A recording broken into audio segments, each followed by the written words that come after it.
Welcome to Soccer Morning on NASN and Kick TV. Here's your host, Jason Davis. Good morning, everybody. Happy Friday. Jason Davis here with you. Back in the home studio after the MLS Super Draft. I didn't even say the word correctly. Super Draft. Let me get my enunciation down. The 2014 MLS Super Draft that happened yesterday in Philadelphia, Pennsylvania Convention Center, gigantic ballroom filled with aspiring professional athletes and fans and media and teams and coaches and all of those things, all there to go through the process of assigning players to various teams through no choice of their own. It's what we do in America when it comes to college players. Now, if you happen to be a foreign player and didn't play college soccer, you get to sign with whoever you want. You get to sign with whoever. But that's neither here nor there. It was quite the event. We did coverage at NASN. That is up as a podcast right now. If you want to go back and listen to it after the fact, it is up on the Soccer Morning podcast feed. I'm assuming that's iTunes and the RSS feed, depending on how you get the show.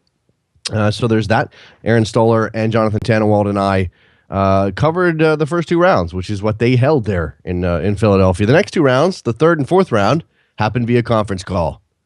Yeah, it's got to suck to be a player who didn't get picked in the first two rounds, and now your name is going to be shared via conference call. You don't even get to go up on stage and do the scarf thing.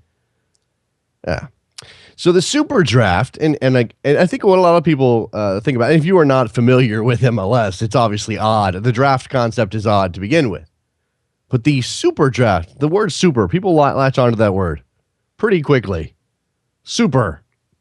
Oh, by the way, I should mention, thank you very much to everyone who has supported the Soccer Morning fundraising campaign to this point on Indiegogo. We are in the home stretch. It has been a fantastic response. We have a little bit less than a week to go. We have 5 days to go, something like that left on the campaign. We just need that one little push more to get across the finish line. So please check out Soccer Morning if you haven't already contributed. Consider doing so, helping us get into our 2014 on a strong note. All right. So the word super in the Super Draft title. I was talking to somebody, or maybe this may have even been on the air yesterday while we were covering the draft, discussing why it's called the Super Draft. I mean, there's a reason MLS chose that name. They jammed two different kinds of drafts together. They called it the Super Draft. Now, pretty much, it's just college kids, but they still cling to that super name. The only things that are, and here's the honest truth at this point, the only things that are super at the Super Draft are the volume of the music. Pretty super there, guys. I don't know if that came across on the broadcast we did. If you were ever in that room, those are super volume levels. You may or may not like the music, but whether you do or don't, you can recognize those are super volume levels there in the ballroom for the MLS Super Draft. Super Draft. Also super, the passion of the fans that show up. A credit to all of the fans who made the trip, not only DC United fans, Philadelphia Union fans, obviously, and New York Red Bulls fans who are the closest to Philadelphia and makes it the easiest trip for them. But we had a Chivas USA fan who traveled, made it to Philadelphia for the draft. I don't know if he was ecstatic and happy about the picks that were made by Chivas USA. But he was there to support his team. I thought that was very cool. So that, as a point on the calendar, the Super Draft will always have some value as a gathering point for fans and media and all of these people who are invested in MLS. Obviously, the National Soccer Coaches Convention is happening at the same time. So for some people, it's kind of a dual purpose trip. They don't just go to the draft. They've got other things going on. They're attending seminars and talks and educational educational events and everything else. But the Super Draft, also super at the Super Draft, the number of photo ops for the players and the teams and the coaches and everybody involved. Got to take a lot of photos when you're at the Super Draft. But regardless of how non-super the thing is, it's still an event. It's interesting. You automatically want to compare it to what the NFL does. And it's probably no coincidence that the Super Draft in this format, at least the name Super Draft, and eventually moving into a place where it's held in a ballroom and tied to a bigger event, coincides with the arrival of Don Garber on the scene. Don Garber has NFL history. Now, the MLS Super Draft is never going to be that level. Never going to be that level. The dynamic of the NFL draft is amazing. The non-event event becoming such a large television spectacle is pretty amazing. When it's just a bunch of kids getting their name called, walking up on stage. Now, I lamented the fact that some of the kids who are going to get drafted into MLS are going to be drafted via conference call. But the NFL could do the same thing, and I'm sure they probably did. Baseball used to do their draft via conference call, the whole thing. Why did anybody need to see these guys? Now, again, it's a big moment for them, and if you're going to have the event, then yeah, I'm happy to see those kids get the opportunity to go up on stage and talk to shake Don Garber's hands and talk to Brian Dunseth and get the scarf and shake their coach's hand eventually, their new coach's hand. We talk about the relevance of the Super Draft in the modern MLS context, whether or not the growth of homegrown players and the wider scope that MLS is drawing players from will impact the draft. It has. I believe it has. That doesn't mean college soccer doesn't have a place in developing players in this country. But it does mean that the relevance of the draft has declined as an event to draft players, as an event, as a central event to the building of a team. Let's say it that way, because the event itself still serves a purpose, and one of those purposes is for Don Garber to talk about whatever's happening in the league. And this is a particularly interesting time for Don Garber to answer questions about what's happening in the league, because there's a lot of things happening. There were a lot of stories coming into this draft, all overshadowing what was going to be happening on that stage. The number one pick was a goalkeeper. I know Andre Blake is highly touted. I know Andre Blake's got talent. I've read the reports. I've seen people glow about him. But that says something about your draft when your number one pick is a goalkeeper. To me, it does. Because if there was an outfield player who was anywhere near Andre Blake in talent, he would have gone number one. That's my guess. I mean, I know the Philadelphia Union traded up to draft a goalkeeper when they have two in their system, but hey, whatever. So if there was an outfield player available who was close enough to Andre Blake that you could justify it, they would have picked him. That says something about the outfield player pool, no matter how good Andre Blake is. So that stuff gets overshadowed by everything else that's happening off the field. All of that stuff that we've been talking about here for quite some time. The fact that Camilo is basically forcing himself out of Vancouver because that's a done deal. Garber admitted as much. There will be a transfer. Now, again, and I've said it on this show, if they get a reasonable fee, and let's call that 7 figures. If they get 7 figures out of Querétaro for Camilo, that's good? Question mark. But there's also that precedent that's been set. Garber was amusing in his statements about being disappointed in Camilo, about talking about how that in this country you have a contract, you honor your contract. Very interesting. Here's his quote. There's been a transfer that's going to happen. So there you go. Camilo's gone. No longer a Vancouver Whitecap in effect. In spirit already, and eventually and officially. Ultimately, I'm very disappointed. He had a contract. That contract in the world that we live in, whether it's here, whether it's around the world, whether it's under FIFA rules, needs to be honored. But we all deal in a world where players are not happy where they are, and you have to manage through that. Ultimately, there was a good result. A high transfer fee. They'll get allocation money, and Vancouver will rebuild their team with a new coach. Rebuild? I know Camilo was important, but they're rebuilding? Vancouver's rebuilding? Wow. Maybe that's just a poor choice of words on Garber's part. So there's Camilo, and that situation still dragging on. Now, again, of course, Don Garber's going to spin it positive. He's going to spin it in a positive light, that this is a good thing, a good result, he says. I'm not so sure it's a good result for MLS to have any player, much less your visible, high-profile Golden Boot winner, ignore a contract. Now, again, you could say, well, they're transferring him, so the contract is still in force in some way because that makes the Whitecaps are getting a benefit out of this. There's compensation. It's not like he's ignoring the contract and getting to go to Querétaro for free. But it's still a precedent. There's still a situation here where a player, and again, high-profile player, is forcing his way out. This is not something MLS has had to deal with. Now that they are joining the rest of the world in this, because players have the power. If they want to go, players will go. You can't stop them from doing these things, from throwing these fits if they want to leave. Now, we'll see if Camilo ultimately benefits from this, because that's another interesting question here. Outside of Camilo, you had the Maurice Edu situation, much more recent development. Reports that Maurice Edu wanted over $1 million in salary. And that the league said, whoa, we're not cool with that. $1.2 million for Maurice Edu? What are you, nuts? That was the reports. And this was Philadelphia.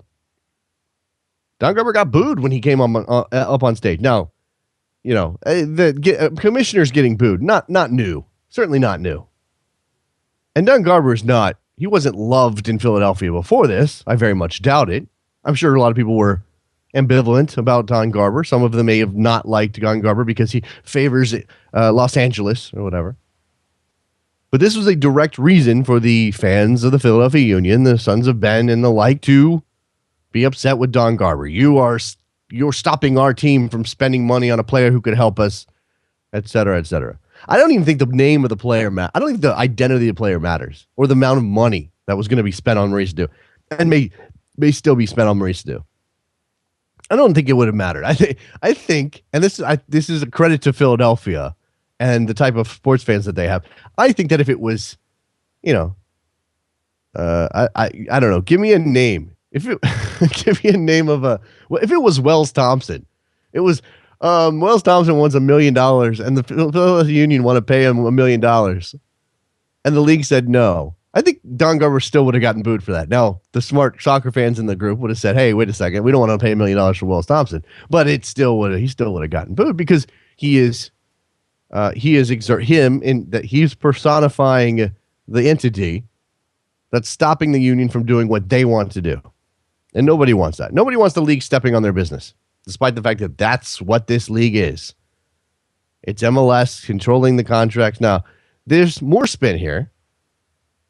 More spin from Garber about the nature of that decision, whether or not it's unique that MLS decided to, or if they did reject it. Here we go. Here's the quote. Rather than me trying to frame what he was trying to get across. There was way too much made of the league role in this. I want to be very clear, whether it's our league or any other league, player signings are approved by the league, so this is no different than any other transaction. The league office is going to review and is going to be very engaged in what players get paid and what their contract length is, et cetera, et cetera.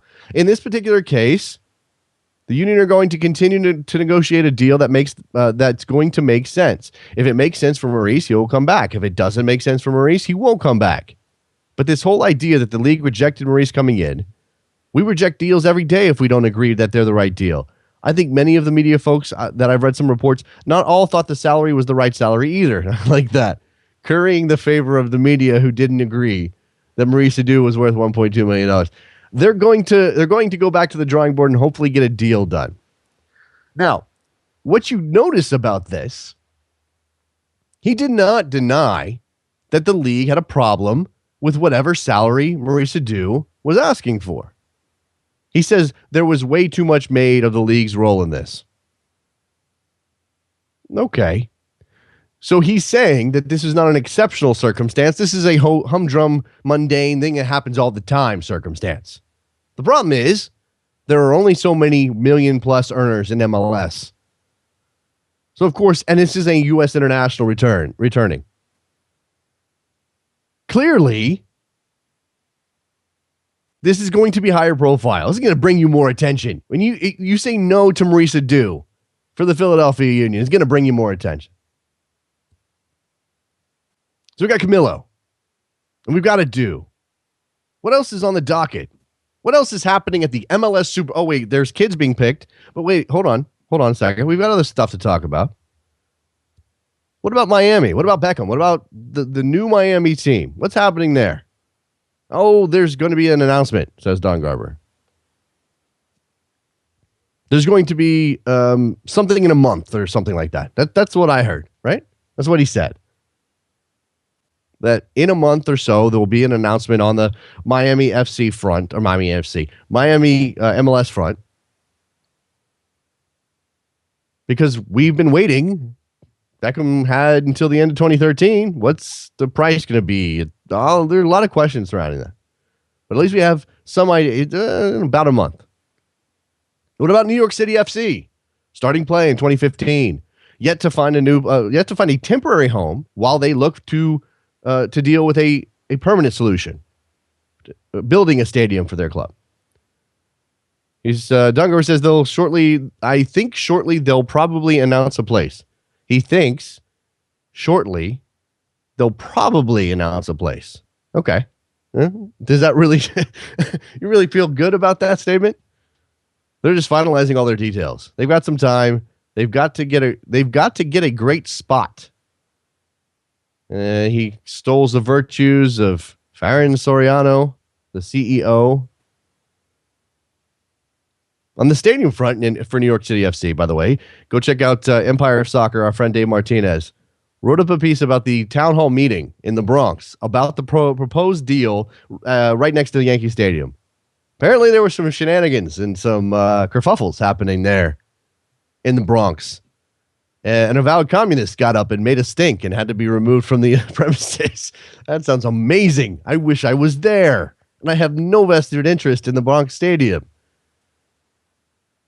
The thing that NYCFC has to deal with and MLS has to deal with because they're connected is why Sheikh Mansour needs public money. I mean, just on the stadium front. There are obviously other questions about the background of Sheikh Mansour. But why does he need public money? Why does he need subsidies in any form to get that stadium built in the Bronx?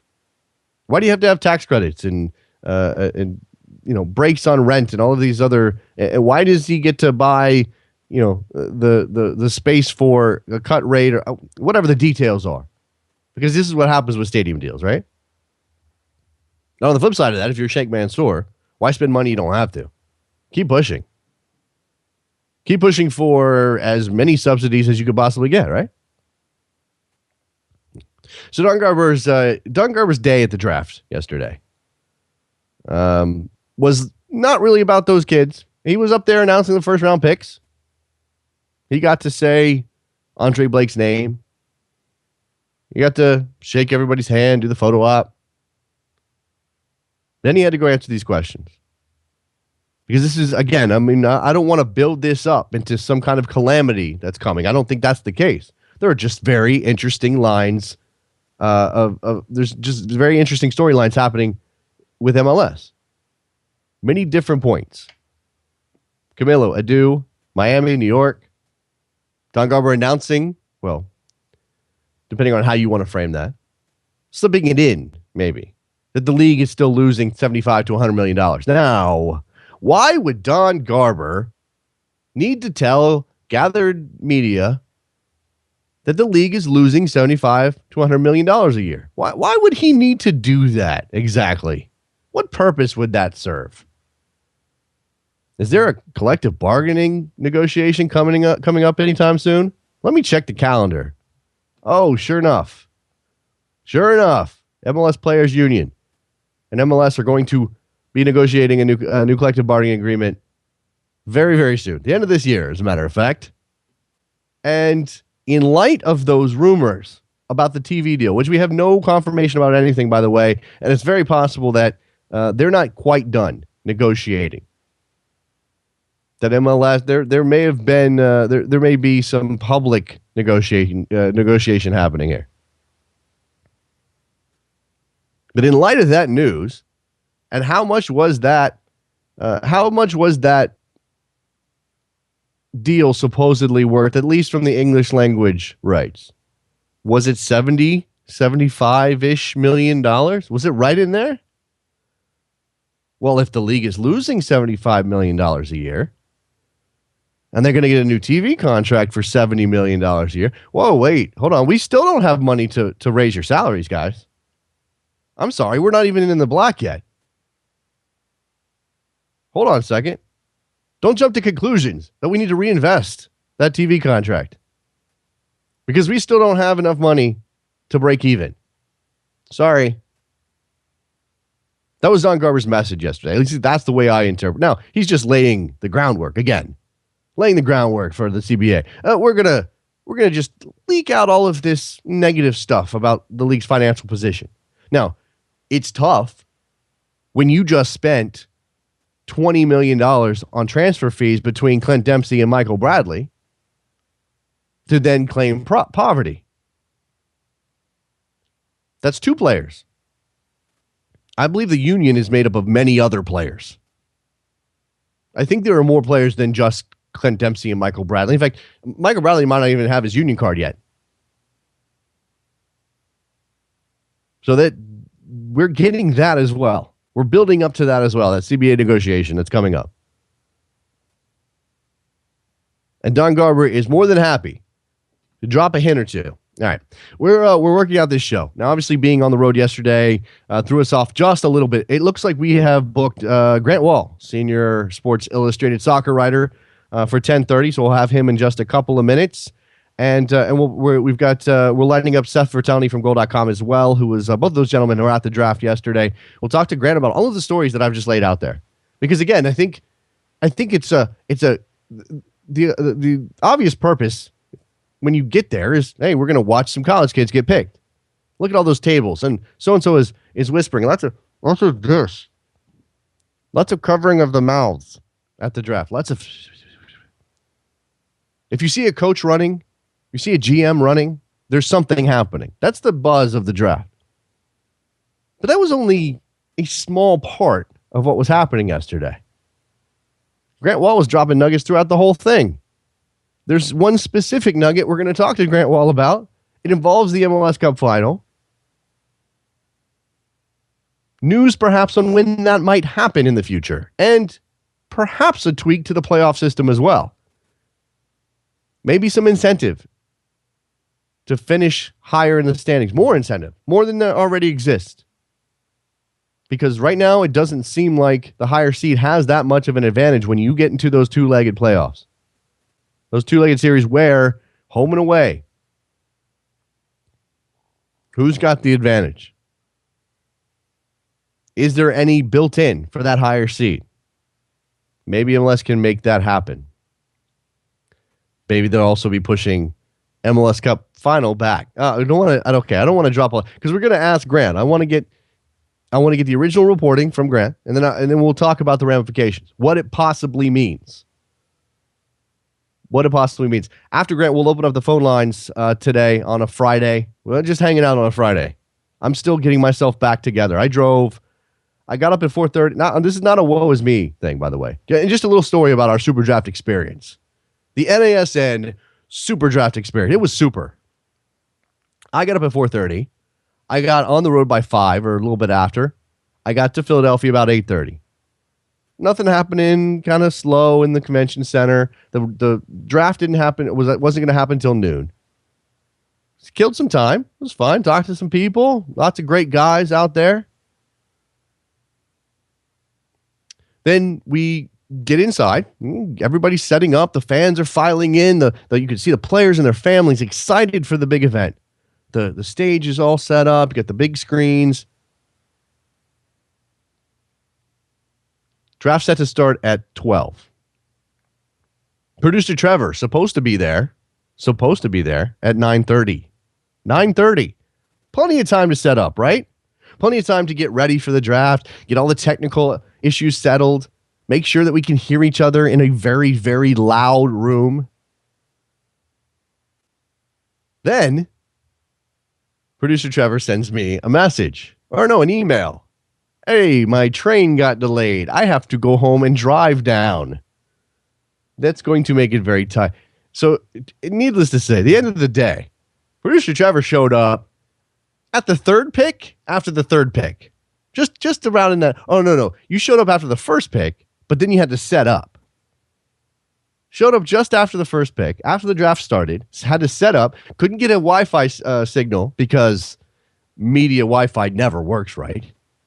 I'm not even sure that's anybody's fault. It just never works right. You've got 80 people trying to get on the same network. Just not strong enough, I guess. Shows up after the first pick, getting everything set up. Wait, oh my gosh, I can't hear. We got microphone issues. Eventually, we got on the air. Eventually. I don't even know when we got on the air. That whole thing is a blur. I had no internet access. I had no resources in front of me. I'm relying on everybody else. But I think it went okay, right? Did it go okay? Yeah, we started. I guess we started. We finally got our connection to upload the stream about 12:15.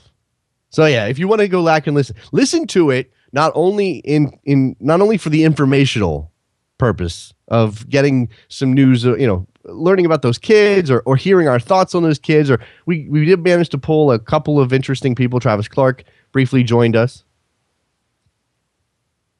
Yeah, if you want to get a sense of what it was like there, and I'm not sure you can do that from the ESPN News version, which not available for a rewatch unless you DVR'd it, you weirdos.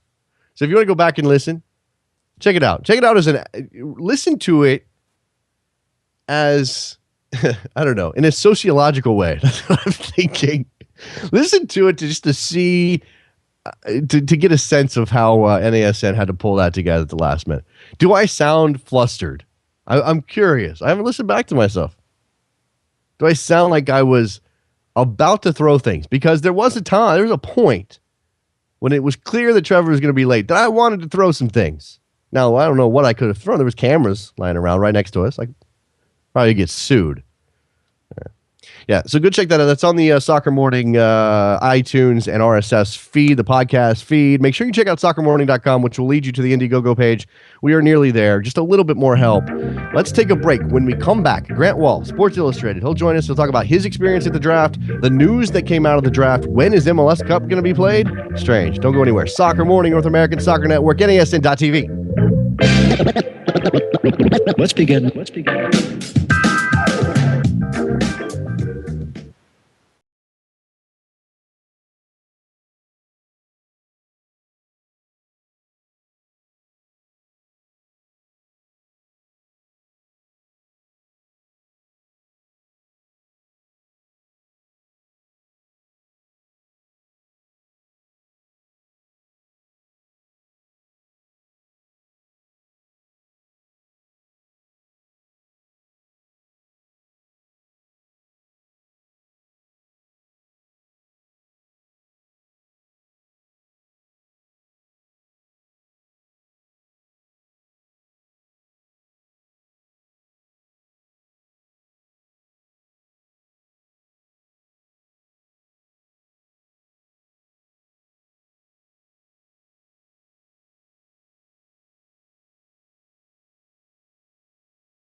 Welcome back to Soccer Morning on NASN and Kick TV with Jason Davis. Joined now on the phone by senior Sports Illustrated writer Grant Wahl. Hi, Grant. Hey, how are you, Jason? I'm good. We both attended that event yesterday in Philadelphia. I didn't get a chance to say hi. It was a busy time. It was quite the crazy day. There. It is, and it's very difficult to think, much less have a conversation, considering how that DJ. Exactly. Enjoys his job. In fact, I think I saw Chris Schlosser just put out the playlist, so I may have to go check out the playlist. Grant, I think what struck me yesterday, and the relevance of the draft is something we talk about generally speaking year to year anyway. But what struck me yesterday is that there was so much other news around MLS, so many other things that have popped up recently around the league that it was less about those kids and less about that mechanism of getting them into the league than it was about what's going to happen with Camilo and what's the deal with Marisa Dew. Did you get that sense as well?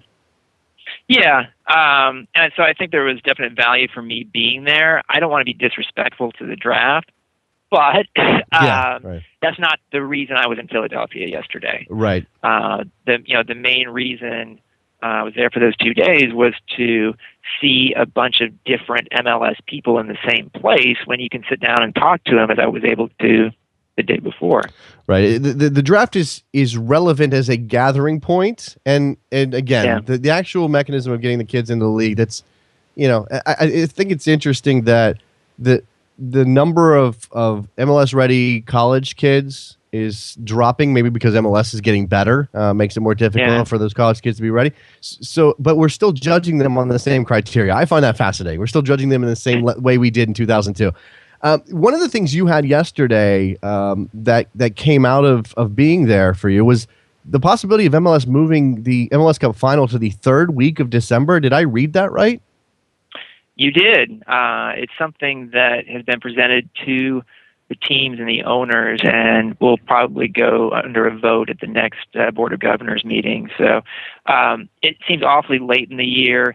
It seems like it could be even colder, than it would be on the first or second weekend. Right. And yet I think one of the reasons was because they don't want to compete against the SEC title game and feel like that third weekend they might avoid direct competition against the biggest of the college football games. Yeah, there's something I was talking to producer Trevor about before the show was why would they do this? And the most obvious reason is you are avoiding, if you have it on a Saturday, you're avoiding almost all college football except for, I guess, possibly a very low-level bowl game or something like that that nobody's going to watch. So it's clear that MLS wants to get out of the way. There's no other way to do it on the other side of December?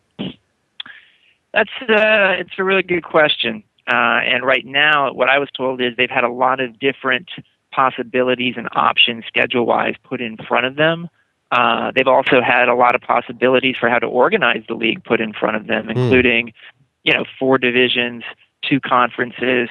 I was told not a single table option put in front of them. But they're going through different ways of how to approach adding teams to the league, and we'll see how it shakes out. Right, because you got 21 teams in 2015. That's an uneven number, if I have that right. So that would make it a little bit more difficult to try to sort these things out. Now, people will care way too much about those issues, Grant. You can guarantee that. I'm sure we'll be talking about them on the show. Now, Don Garber also, and it's traditional for Don Garber to answer some questions between the first and second round of the MLS draft. And again, I think the number of significant issues, rather than some little, every year there's going to be a little thing, and maybe somebody brings up a local issue for them. There's some, it wasn't just about it wasn't just about the MLS Cup moving. It was about the Camilo situation. Do you think that there's wider ramifications to Camilo transferring, or can the league sort of wash their hands of it and say, well, we got value?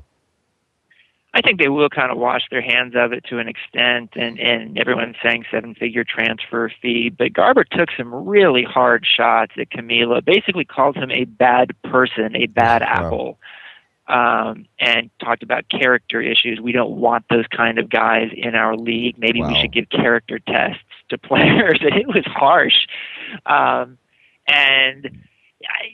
maybe a little over the top in my mind. I mean, I will point out this. I think what Camilo did was unprofessional, but at the same time, MLS is designed as a league to give so much leverage to the league and the owners that you had a situation here where a player felt like he needed to do this to force a transfer. And I'm curious to see if we have any other examples like that in the future where a guy literally goes and puts on another jersey somewhere. It would be fast. I mean, you have to have a team that's complicit in it. And Querétaro seems like the most obvious candidate to do that. I'm not sure there are a lot of teams lining up to be so subversive of a contract.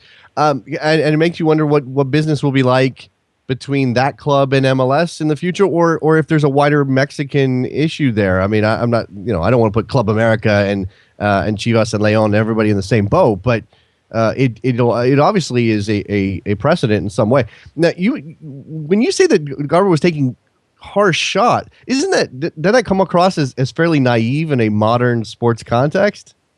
The idea of good people. I mean, I understand what he's saying, but this is sports. There are always going to be, very large egos that are going to cause problems.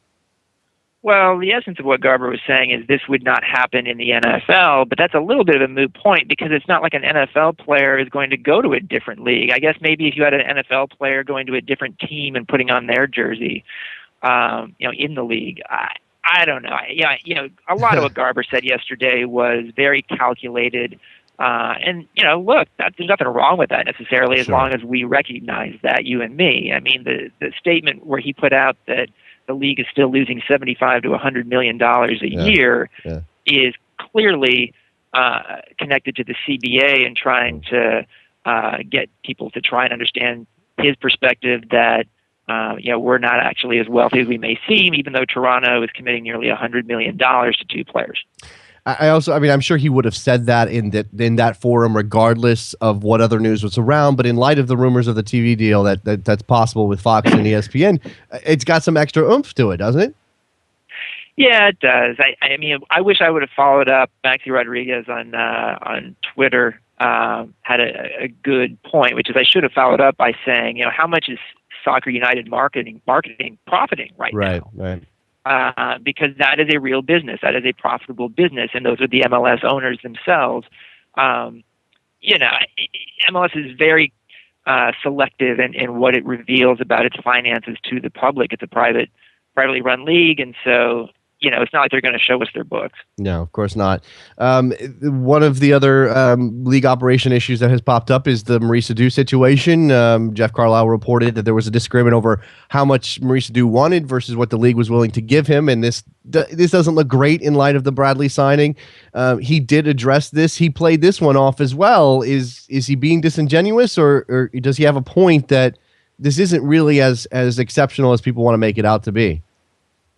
Well, I did a blog post on this for SI.com yesterday, and I spoke to Nick Sakevich. He went on the record saying, negotiations are ongoing with Edu to bring him to Philadelphia. It may happen, it may not. Everyone agrees that negotiations are ongoing. What everyone doesn't agree about right now is what has happened behind the scenes, because someone I talked to, a source with knowledge of the negotiation, said that the league did indeed block the move, that Philadelphia had an arrangement set up with Edu for about $1.2 to $1.5 million a year salary to come as a DP, and the league blocked it. Nick Sakevich flat out denied that, said the league did not block it. Garber came out somewhere in the middle yesterday, basically saying this is more common than people think, as far as the league stepping in to say this isn't going to work for the single entity.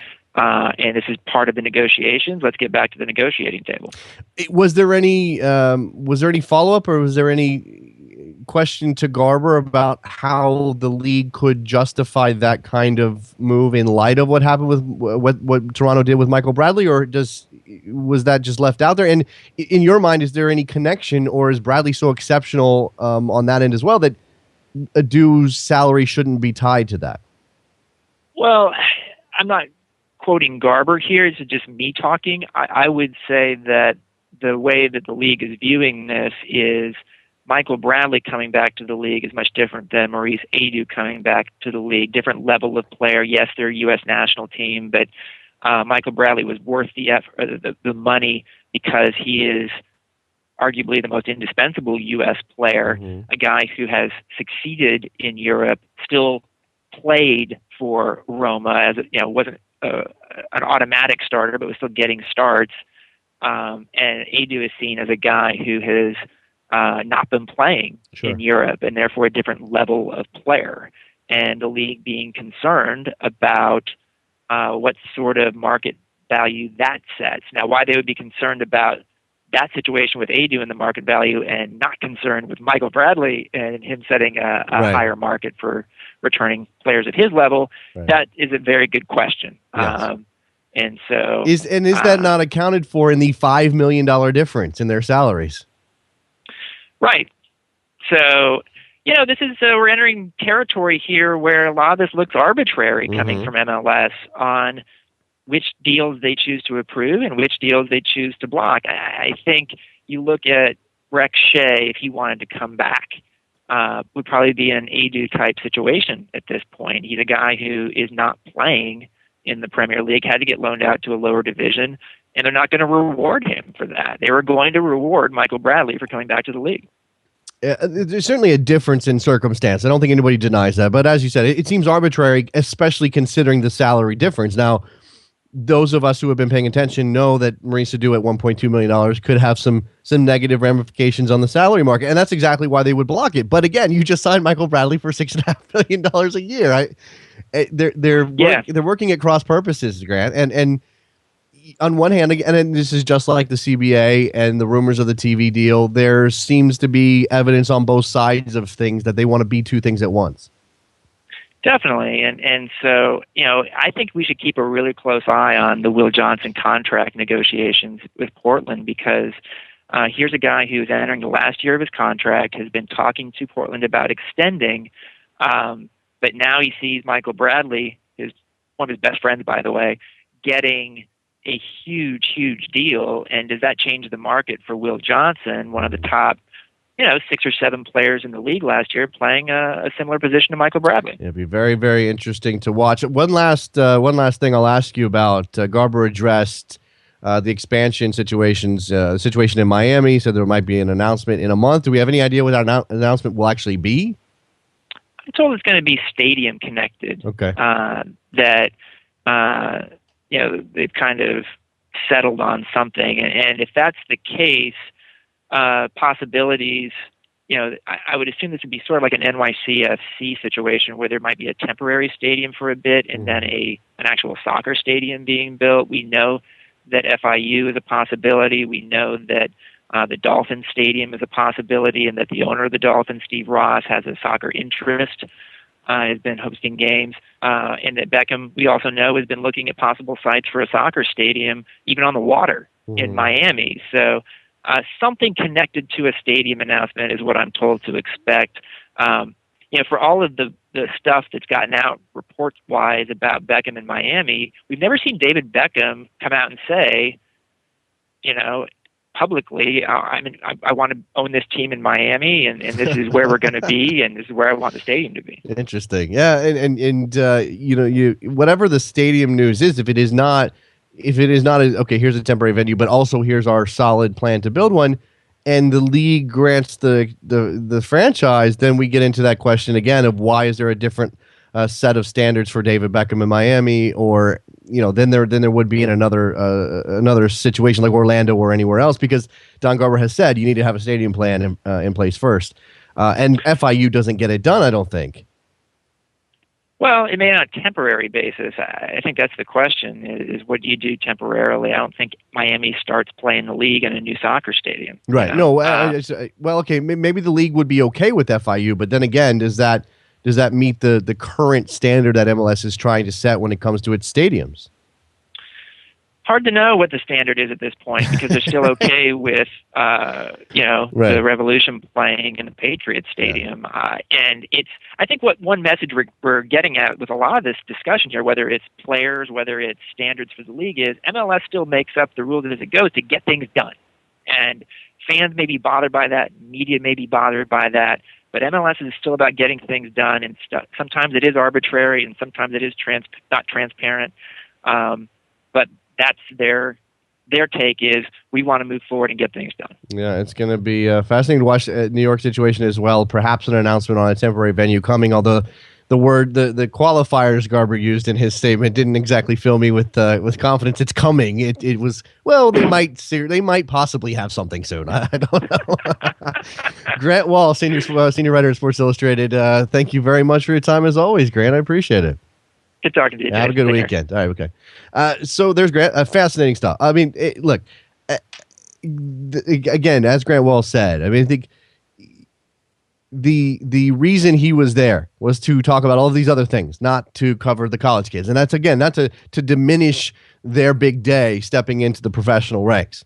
But it indicates where MLS is right now. And it certainly indicates sort of where the draft fits into the wider picture of MLS. It serves as that gathering point. And the interesting part of it is it's that gathering point, and there's no game. Now, you know, the media is going to go to the event and cover the Super Draft, but there's no game here. This is just like the NFL draft in the sense that it's not actually an event where the sport is happening. All right. So we've got about 10 minutes. We're going to grab Seth Vertelny from Goal.com. We'll talk some DC United related stuff, or certainly draft related stuff, maybe specifically about some of the kids. We won't make it just about DC United, although they did trade out of that number 1 spot and grabbed Birnbaum at 2, Victor Munoz in the second round. So we'll talk about the draft and the kids and who maybe made themselves a little bit better and which of these kids can be a difference maker at some point in the near future. All right. I get the phone lines open, 347-756-6276, if you have anything there. But I also wanted to address Xavi. Xavi was a topic of conversation, has been a topic of conversation over the last couple of days related to MLS. First, we had rumors that the Red Bulls were going after Xavi, that Thierry Henry was going to recruit Xavi. Then we had NYCFC connected to Xavi, that they were going to entice Xavi to come play for them and help them build a club, and he was going to be their centerpiece. A great centerpiece. Can't argue with the idea of Xavi as your centerpiece, especially if you want to play like Barcelona. What better player to grab?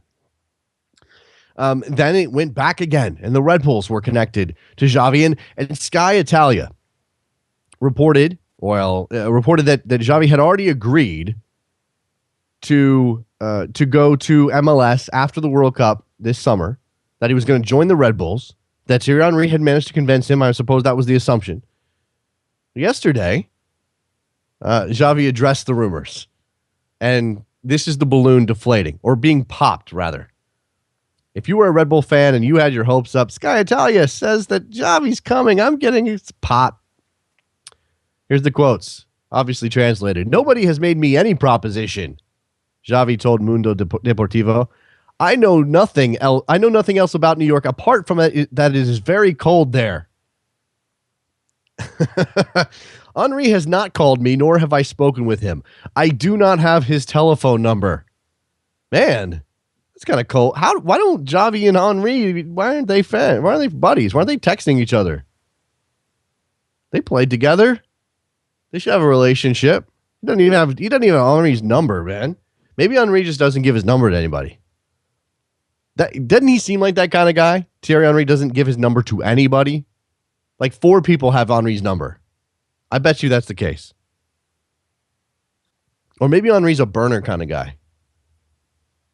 Maybe Henry's got a burner. He goes through those. Prepaid. Maybe Henry's on prepaid. They kind of might be doing in New York. So no Xavi. I mean, I'm not crestfallen. It was a rumor. We shouldn't have gotten our hopes up in the first place. And then apparently Mike Pecky addressed this as well. Listen, he said, there was a rumor not long ago about Ashley Cole. There's always rumors. It doesn't take a rocket scientist to figure out that any team would want Xavi or Drogba as well. Are we linked to them? I'm linked just automatically in just the fact that something like that came out in the paper. Man, I'm linked right away. Have we been flying over to Spain and meeting with Xavi on the phone? As far as I know, I haven't been. But if there is a desire on his part there, and he's into it, and the Red Bull would do something like that, I'm pretty sure any team would jump on it. Jump on that, but a lot has to fall into place. As far as I know, we have not been actively chasing or meeting with Xavi. We'll see how this plays out. That's not fun, man. Transfer season is supposed to be about the rumor, and just let it fester and burn. Now, it's got to be somewhat believable. And here's the thing about Xavi. We confirmed this yesterday during the draft. Xavi's contract does end after the season, right? And as far as I know, no contract extension has been signed. Now, Barcelona may want to do that. They might want to keep him around. He's a legend. He's he's Xavi. If you can keep him around, maybe you do just because of his stature. They've got a crowded midfield. They've got people who could push him out. Let's not imagine that Barcelona would be destitute without Xavi. That doesn't mean they want to move on. That doesn't mean that they're ready to just go ahead and drop the guy, or that he's ready to move on. Again, it's always funny when the rumors pop up and neither side is making any comment. Now we've got for a couple of days, and then it takes on a life of its own, and you start to fill in those gaps yourself with your imagination. Wait a second, Xavi, Red Bulls, Henry is definitely trying to get Xavi to play for the Red. He's calling him on his burner, and he's trying to get him to play for the Red Bulls, and then you can imagine. Oh wait, Xavi's contract ends after the season, or during the summer. Then clearly he's going to need a place to play. Wait, why not come to the United States and play in New York?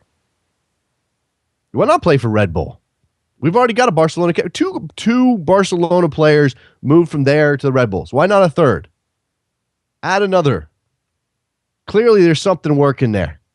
Symbiotic relationship in some way. When a player is done at Barcelona because they're too old or too slow or ready to move on, want to get that payday, Red Bulls is the place to go. It's happening. And then Xavi says the only thing he knows about New York is that it's cold. It's cold in New York. Yes, it is cold in New York sometimes, Xavi. Now, normally you wouldn't have to play in the cold in New York, but apparently, because MLS wants to get out of the way of college football, if you're the New York Red Bulls and you finish first, or you are the higher seed and you make it all the way to the MLS Cup and you host it, then it's probably going to be cold in New York when you're playing. Probably will be. All right. So the end of the Xavi rumors. I'm disappointed. I am disappointed because he is one of those few players. There's not a lot. There's maybe 3 or 4 players, and maybe we can ask the listeners out there for this list. If you're an MLS fan, I want to know the 3 or 4 or 5 players. Maybe it can be as large as you want, where you don't care about the age, where you will make an exception because we don't want this to be a retirement league. Clearly, I want to move past that. I think we have for the most part, but obviously there is room for debate when guys like Xavi might come here. So who's on your list? This is like the list you have with your wife, the celebrity list. You know what I'm talking about. This is like that list. The old players you'd be okay with coming to MLS. I would take a 38-year-old Zlatan Ibrahimovic in MLS in a second. Xavi, Zlatan. Who else? Who's on your list? Give me your list. When we come back, let's take a break now. When we come back, we'll talk to Seth Bertelny about the MLS Super Draft. Exactly how super was it from a player perspective? It is Soccer Morning, North American Soccer Network, NASN.TV. Don't go anywhere. Be right back.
Welcome back to Soccer Morning on NASN and Kick TV with Jason Davis.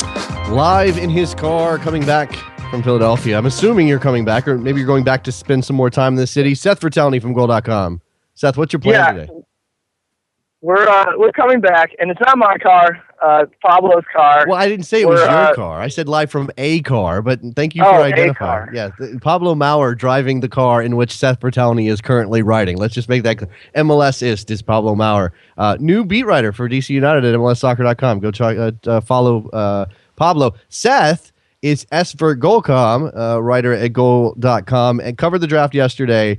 Seth, from let's start at the top. The trade between DC United and the Philadelphia Union so that the Union could jump up and grab a goalkeeper. How surprising was that? I was definitely surprised. I wasn't surprised to see United trade out of that first spot. There was a lot of interest in Blake at the last minute. And so United, for their part, did really well because they obviously weren't going to take Blake with Bill Hamid on the roster. So to get anything for that first-round pick or the first overall pick and move down was a good trade for them. I think to see the Union be that team was a little surprising. You know, they have Zach McMath on the roster, a guy who, you know, had some pretty high-profile errors throughout last season. But I thought, you know, he improved towards the end of the season, and he's still really young and a highly regarded prospect a couple of years ago. So to see the Union essentially give up on him and not take somebody like a Christian Dean, you know, when they had a need, was a little surprising to me. There were some rumors there was some talk in the room that, and I didn't witness this, and I saw a couple of tweets, but there was talk that Zach McMath was out in the in the lobby area of the Pennsylvania Convention Center, perhaps giving his agent, who may or may not be Andre Blake's agent, maybe you know, and I can't confirm that, addressing down over this. Was that something you heard? Oh, that's the first I've heard of it. Okay. But if that did happen, that would be incredible. And I hope that you can get somebody on the show who was there to confirm and then give a little bit more description of that. Yeah, let's move quickly past that because I don't have independent verification right now on the show. But look, you mentioned Zach McMath being a young, touted prospect and making errors. Is there a team in MLS who has given the keys to the car to a young goalkeeper, and that goalkeeper has not been error prone? I mean, it's happened with Hamid, it's happened with Johnson, it happened with Stephen Fry when he was the next thing in Toronto, and then he got pushed out. Where can you go to a young goalkeeper and not expect errors? No, it's definitely true. And I guess the question is, like, where do you draw the line? Like, at what point is it too many errors? You know, I mean, he definitely cost them a couple of games, but like you said, as a young goalkeeper, and, you know, maybe we're being a little bit lenient on McMath because last year was his second full year as a starter, third year in the league, but I still think you sort of have to accept that that's going to happen. Right. And now, of course, the ironic thing is you bring in Blake, who is essentially the same age as McMath, less experienced, and it's probably going to happen to him too. Yeah. And so as a Union fan, that's probably going to be a little bit frustrating to see that. And I'm curious to see what they're going to do with McMath. Hackworth apparently said yesterday that McMath is still the starter. You know, I don't know exactly what that means. You know, it could be just saying it because he has to and it's the draft and they just got Blake. But, you know, I think that to invest what they invested in Blake and not start him, I would be very surprised. All right, let's move down a little bit. DC United dropped down to the second spot after the trade with the Union and took Steve Birnbaum. Highly rated defender. I mean, one of the highest rated defenders in this group. That's not as surprising a pick, clearly. No, definitely. And I think that the three guys that United had as options, I think Birnbaum is probably the safest pick, the guy who you can say was most likely to not be a bust. You know, maybe not as high of a ceiling as a Christian Dean, but a guy that is going to be a solid MLS level starter at the very least. You know, 6'2", but extremely good in the air. Actually scored 10 goals last season in his senior year, and only 3 of those were penalty kicks. Most of them were headers off of corner kicks.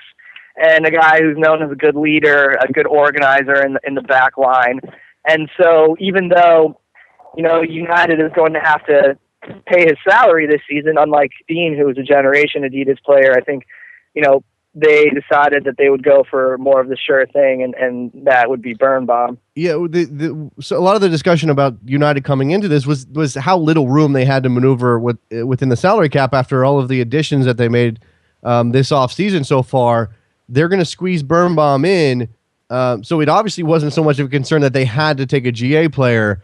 That says something about Birnbaum, or that says something about United's cap situation? I think it says that they can squeeze him in, and you probably aren't going to see them make any big signings. I don't think it's a surprise that they're not going to bring in any big foreign players. I mean, they're operating under a budget. They're losing money, and so that would be pretty unlikely to see them bring in any foreign players. And also, they've had a history of underwhelming foreign signings. So I think they said, we can take this salary cap hit with Birnbaum as opposed to a guy like Dean, who wouldn't be a salary cap hit. But, they're getting pretty close to capacity on the roster, and I think you're not going to see a whole lot more additions between now and the beginning of the season. All right. Also in the first round, I mean, the first forward to go, the first attacking player to go, Steve Newman from Georgetown at number 4 to the New England Revolution. They also waited out everybody else because Patrick Mullins dropped all the way down to them at number 11. The Revolution picking up two very good college goal scoring forwards is kind of exciting based on what they've done with that team, right? Yeah, it was an interesting pair of selections. It was almost like the Revs were hedging their bets because Newman and Mullins kind of had similar profiles. They were both senior forwards, both from the D.C. area. Both of them scored a ton of goals in college, and questions about whether they could replicate that at the next level. So I guess from New England's perspective, if you take both of them, it's more likely that at least one of them is going to pan out, and it's going to help their attack. In terms of let's kind of make it to let's talk about Mullins for a second. Do you have any sense of why he dropped? I mean, is it just senior forward, full cap hit, maybe a question about where his position is? That's been some of the chatter. Is that the excuse for why a guy who won 2 Matt Kerman Award trophies is dropping all the way down to the middle of the first round? Yeah, I think what you said is true. There's some question about his best position on the pro level. And there's some question about, whether some of the goal scoring that he was able to pull off last year in the box would be able to be replicated on the pro level, making that extra yard of space for himself in the box that he could pull off in college, not as easy on the pro level. And I think there are a couple of questions about his athleticism. Maybe he doesn't have the top end speed, maybe isn't the most athletic in terms of a pro forward. But, one thing you can say about Mullins is he has an eye for goal and he can score goals. And I would be surprised if he isn't able to at least, contribute 7-8 goals a season on the MLS level. In terms of your sense of what kind of draft this was, questions over the talent that was available. Clearly we're reaching an era in MLS where, there are 5, 6, 7, maybe 10 guys in a good year who are really pro ready or can really make a difference eventually on the pro level. Everybody else is a bit of a project. Did this seem like a project kind of draft? We had a kid from the Colorado School of Mines picked at number 6. Yeah, definitely. I think you nailed it. I mean, out of each draft now, I think you can only really say like 3 or 4 kids coming out are going to be definitely good MLS players, and the rest of it is a crapshoot. I mean, you look at last year's draft, out of the 19 picks in the first round, I think like 13 of them either did nothing or very little in their rookie seasons. And so, in that context, picking a guy from the Colorado School of Mines in the top 10 doesn't seem as crazy because everything is kind of a risk. And if you see something that you like from this kid, obviously he scored a ton of goals at the Division II level. He's got high-end speed and, might as well take a flyer on him because it's almost as likely that will go bust as, a highly regarded college senior like a Newman or Mullen. That's right. It's Tisho Akindele is the kid's name, by the way. He played at the Colorado School of Mines. Canadian American, both Canadian and American citizenship, picked by FC Dallas at number 6. All right, Seth, give me one or two guys based on what you know. I mean, we can't watch all of college soccer, but the one or two guys that you are most intrigued by, maybe either by their story, their background, or what you know about them as players. Well, one guy who we thought was going to go a lot higher than he did was Shuma from Maryland, a Generation Adidas kid, a raw talent, but somebody with a lot of ability. And he ended up in a great spot in Portland at the tail end of the first round. Obviously, Caleb Porter is known for getting the most out of his talent. And with Rodney Wallace out, that's going to be an opportunity for him to get some playing time. He'll probably be in the mix with Zach Wani to play out on the wing for Portland. But, it's a kid that now, because he was drafted so late, isn't going to have a huge amount of expectations on his shoulders. Maybe can use 2014 as kind of a redshirt season. And he's still young. He came out after his sophomore year. So I think that maybe not necessarily in 2014, but he's a guy that you want to keep an eye on going forward as someone who could be one of the bigger impact players of this draft. Best hair in the draft. Who had the best hair in the draft? Best hair of the draft? Yeah, who had the best hair in the draft, Seth? So I was walking from the back area to the media area, and somebody passed me, and he was wearing a suit, and he had an absolutely atrocious looking mullet, and I was like, who is this guy? And it turns out that it was Chivas USA's second round draft pick. Thomas McNamara from Clemson. Yes. Yeah. It was like a hybrid mullet rat tail thing. I mean, it was incredible. I figured he was like a fan or something, but apparently he was USA's pick. Yeah. We'll see how he fits in, if he can do anything. He played his last year at Clemson after playing at Brown for a while and followed a head coach there. Yeah, the mullet is that you have to go check out the mullet on Thomas McNamara. And I give Brian Dunst his credit. When McNamara got picked, he immediately asked about the hair. I wasn't able to get the whole answer, but he immediately asked about the hair.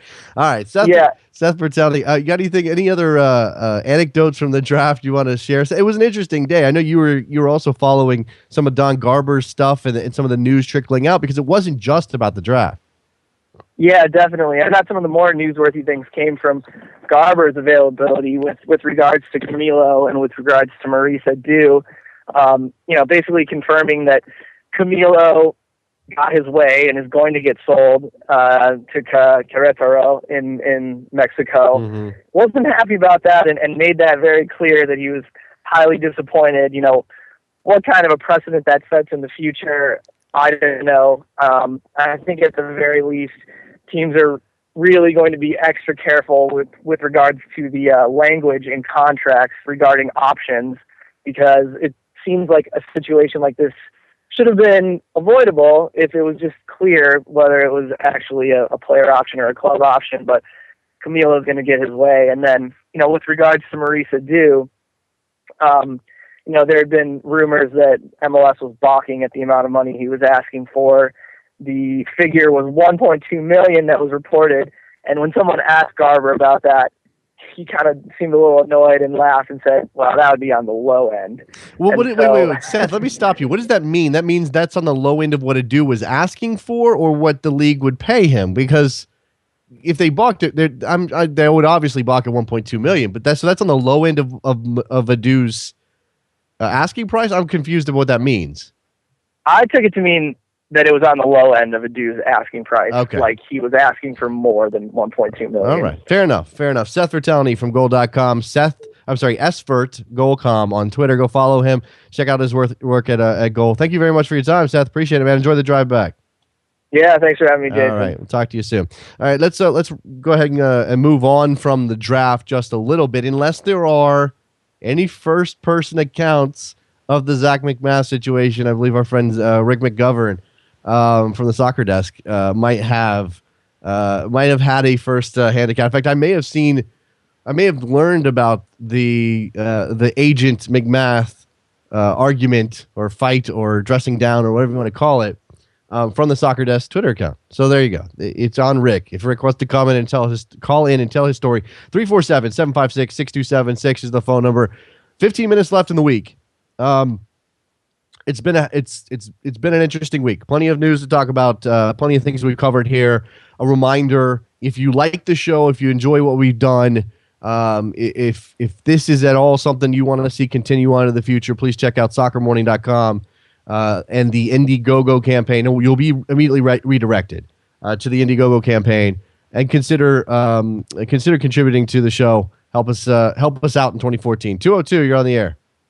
Hey, Jason, it's Rick. How you doing? Hey, Rick McGovern. Here we go. Rick from the Soccer Desk, who, again, I learned about the McMath thing from your Soccer Desk Twitter account, so clearly you were out there and saw what happened. We had a couple guys working the draft, Brian Barish and Julian Brown from the Soccer Desk, who were credentialed media working the event. I was actually just there as a fan. It was my birthday, so I was taking the day off. Happy birthday! But anyway, yeah. After the Union traded their sixth pick, I went out into the upper lobby area outside the draft. Sure. And I saw Zach McMath, and obviously I'm a Union fan, so I recognized him. And he was speaking very, very heatedly with somebody credentialed from, out in that sort of overreaching area. And I mean, it was a very heated discussion. Interesting. And Julian, I believe, who's the editor-in-chief of the Soccer Desk, he later saw about 5-10 minutes later the same gentleman and Zach McMath speaking with some of the Union brass on the draft floor. So it was certainly, from both descriptions, a very heated discussion. Well, I mean, can you blame the kid? They just took a goalkeeper number 1 overall. Can you blame the kid? I mean, I don't blame him at all. And I'll tell you, I was at the Union's after party. It was at a bar near the convention center afterwards, and all the other Union players who had been, in the room throughout the day were there. McMath showed up late and then was having discussion with a member of the Union ownership group. And there was certainly a sort of a charged atmosphere when he was around the other players and when he was speaking. So it's hard to describe it. There was some unpleasantness, certainly. Well, they may have different individuals handling their careers, but both of them are Wasserman Media Group clients. I've confirmed that. So that's interesting. They share representation on some level. What I find really interesting is this. McMath was still Generation Adidas through the end of last season. Mm-hmm. He probably graduated this offseason. He had and to Blake have, yeah. is Generation Adidas. Well, there you go. I mean, if that's part of why, and we know the Union have a reputation for wanting to save money whenever possible. That is a way for them to save money against the cap. And obviously, GA players, Adidas is kicking in. So that may explain a lot of that. Yeah. No, absolutely. It was an interesting draft. I've been to a couple of them, and it's the most interesting I've been to. Rick McGovern from the Soccer Desk. Go check out thesoccerdesk.com. Rick is a regular caller, and you can follow him on Twitter at Richard McGovern. Thank you very much for your time, Rick. Appreciate it, man. Oh, no problem, Jason. Thank you. Night. So look, that's. I just thought that was a funny story. These things in that forum, you're not going to see that kind of stuff anywhere else in the world in that moment, and. Zach McMath, the draft is in his hometown. What are the reason? He doesn't really have a reason to be there except for the draft is in his hometown. I'm sure that the team asked for a couple of players to make some appearances, to be there in the area to greet the fans. Obviously, there's a good representation of Union fans there, a good crowd of Union fans there chanting away and making life. Booing Don Garber. I'm sure he doesn't really care, used to it, but certainly booing Don Garber and making it clear they weren't too happy with his supposed interference in the Mo Adu situation. I'm looking for this story. We'll take a phone call here. I think this is probably Vince with his daily phone call. Hey, Vince. Daily phone call. Are we still on this? Okay, Vince is a semi-regular phone call person who lives in Toronto, Canada. Vince, what is up? Sorry, producer Vince, what's up? Oh, hey, Jason. I won't lie. Like, this is pretty sad. Like, I have nothing to talk about. I'm just calling in to say hi. Come on, man. You can't do that to me. You're going to bring the show to a screeching halt. I'm about to talk about Tony Fernandez and his comments about player salaries in the Premier League. And you're going to call with this? Okay. All right. Hold on. If I can find the article. I may have even lost the article. So there you go. No, here it is. So do you want to talk about player salaries in the Premier League? You want to hear these quotes and give me your response to Tony Fernandez? You know who Tony Fernandez is, right? Yeah, I've read a few. Okay, Tony Fernandez is the chairman of QPR. He is the F1 guy. Here's some comments. He said the league needs to correct itself. Who argue the greed in the industry has rendered it unsustainable. There are players who don't take it as life or death. There are guys who who just put on the shirt, who are so excited to play and just want to play. And there are a lot of guys who take a lot of money and maybe it's not do or die. Do you think that there's this is sports, right? Players play for money. Some of them are motivated to go out and do their best. Some of them are just, hey, this is a job. I'm just going to go out and do whatever I need to get by. That's always been the thing with sports, right? Do we pay our athletes too much? And when I was watching the draft yesterday, I remember Alexei Lalas was talking with one of the guys who were signed, who was an international player from Jamaica. They asked him, like, why? And Lalas asked him, why are you playing? He's like, really, this is an out for me and my family. We need the money, and I know I can make money with soccer. And I mean, that's the case, I suppose, right? Sure. I mean, for some of but then again, I'm not talking about guys that come to this game from middle or upper class. Not everybody's Kaká. Some of these guys are like that player, for the Jamaican player, and I can't remember what his name is. Apologize. Pulling themselves up by their bootstraps, but then they get to a point 10 years down the road where they're making so much money, they kind of lose the passion, and it becomes it's a job. And it's interesting when you talk about MLS, because I've heard Brian Donta say, or players, other players in MLS who will tell you that 80% of MLS players, they're not fans, they're just players. They just go out and do a job, and they go home. They don't watch any soccer. They don't care about the tactics of the game. They just go out and do their job. They might even not like the game on some level, which is fascinating. Raf's on the line with us. What's up, Raf? Oh, I lost him. I lost Raf. All right, so there you go, Vince. Tony Fernandez talking a little bit. I got a couple of other quotes here from him. How about this? Oh no, I'm sorry. This is Greg Clark, chairman of the Football League, which represents obviously Championship, League One, League Two. The real challenge is to ensure that payments are part of a sustainable financial model. And Fernandez called for the model to be changed, arguing that players themselves should pay the fees to agents, because agents are obviously driving a lot of this. Are agents out of control in soccer, Vince? Well, you just have to ask Robert Lewandowski, and there's your answer. Is Lewandowski the most obvious example? I mean, there's other guys. He's the most, like, right now. Yeah, I'm sure that there's many others that escape my mind. But I mean, him, basically, his agent going out and telling everyone, my client's leaving Borussia Dortmund to go to Bayern Munich. It's a pretty big deal, obviously. And like, there's no like gag order or anything. It's just these agents will just talk about their players, and it doesn't necessarily help their players' cause. I think it's interesting that we have a system now, and this is in Europe, not necessarily here yet, although Camillo is part of this. You have a system that incentivizes players to push for moves, to just want to move all the time, move, because you get a cut. Your agents are obviously pushing for it because they get a cut. It's a problem. Bebe comes to mind as to me one of the most egregious examples of an agent taking advantage of the system, pushing through, basically working a con to get his player to Manchester United. It's amazing. Raf's on the line. What's up, Raf? I'm gonna let you go, Vince. Our fan. All right. Raf, what's up? Raf, I cannot hear you. So if you were on the line, we're not getting you on the show. So call back on a phone, because your Skype or whatever. Maybe this is your phone number. I don't know. It's not working. All right. So Raf, we'll try again with him. 347-756 is the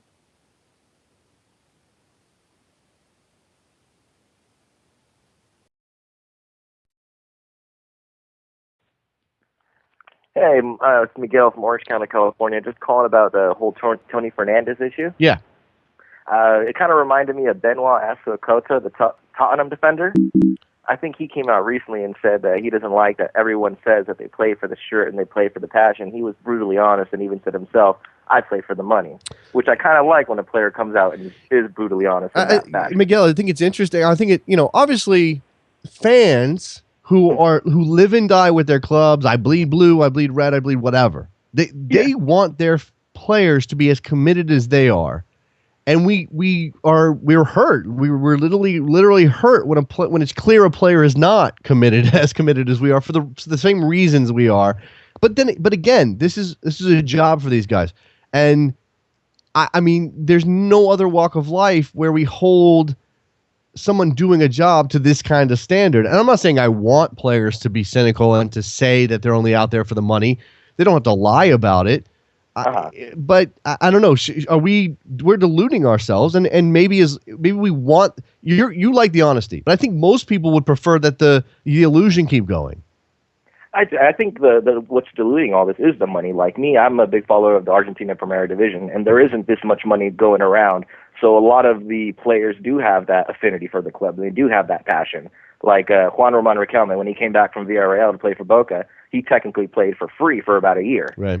So I don't know if, like what Fernandez is saying, maybe it is that money, and that is what's kind of clouding all this, and it's kind of losing that passion between the player and the club they play for. Yeah, well, okay, but you think the problem is that the cat is out of the bag. How do you get it back in? And if you manage to do it, are we really going to have a situation where players are suddenly more connected to their clubs and feel more connected to their club? I mean, the bottom line is that once the world got really small and you end up with a team of international players representing Manchester, representing London, Chelsea, neighborhoods, Tottenham, I mean, then you have lost that direct tie. I mean, we talk about Steven Gerrard in Liverpool all the time.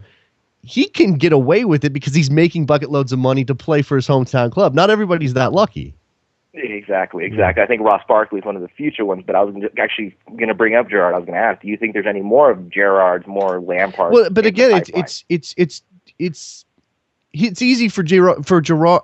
I don't know. I mean, look, clubs should always be looking locally for talent, but generally speaking, the market doesn't allow them to take that kid and bring him all the way through. They're going to find one out of 150, 200, 300, 1,000. One out of 1,000 kids is going to turn into more than that. Actually, if you have an academy at Liverpool, and I'm sure they have a very good one, you're not going to get a Steven Gerrard except for once in a generation. True. So you're not going to end up with a team of Scousers who love playing for Liverpool. You're going to end up with a team of internationals and from all around the country and all around Europe, and then one guy who gets to be the symbol. And I guess that's better than nothing. I mean, it's better to have Steven Gerrard at Liverpool than to have nobody who is a hometown guy. And maybe that makes them more special. You mentioned Barkley. Maybe it makes those guys more special that there's only very few of them left. All right, thanks for the call, Miguel. I appreciate it, man. Take care. Okay. I only got a couple of minutes. I missed Raph again. Apologize, Raph, if you get in the next 1 minute, you might be able to talk to me. You don't have much time. The clock is ticking. It is nearly 11:30 on the East Coast. This has been a good show. This has been an interesting show because I Super Draft yesterday. Getting back into this. Quick question. This is from Mr. JCTX on Twitter. Why is MLS signing with two partners? Why can't ESPN, Fox, and NBC show games? Because you only have so many games to go around, and because generally speaking, I don't know that these they could split off another package, but there has to be demand for that, and there may be an incentive to keeping it to only two outlets. I mean, honestly, I don't know. I don't have the complete answer to that question, but I'm not sure that NBC will see it in their best interest to have only a third of the games. So there you go.